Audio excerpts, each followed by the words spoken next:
اعلیٰ حضرت نے فتاوی رضویہ شریف میں لکھا ہے کہ علماء فرماتے ہیں جس کے پاس نقش نعل پاک ہوگا وہ ظالموں کے ظلم سے بچے گا، شیاطین کے شر سے بچے گا، حاسدوں کے حسد سے بچے گا،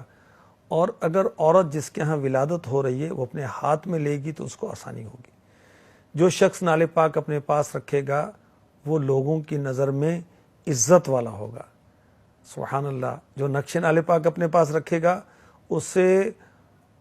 روضہ اقدس کی زیارت نصیب ہوگی، اسے خواب میں اللہ کے محبوب علیہ الصلوۃ والسلام کی زیارت نصیب ہوگی، دیدار رسول ہوگا اس کو۔ جس لشکر میں نعل پاک ہو وہ لشکر بھاگے گا نہیں، جس قافلے میں ہو وہ قافلہ لٹے گا نہیں، جس کشتی میں نعل پاک ہو وہ کشتی ڈوبے گی نہیں، جس مال میں نعل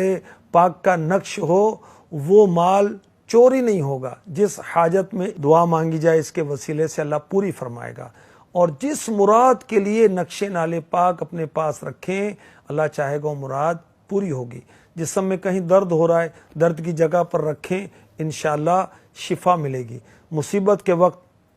ہلاکت کے وقت اس کے توسل سے دعا کریں انشاءاللہ نجات ملے گی، کامیابی حاصل ہوگی انشاءاللہ عز و جل۔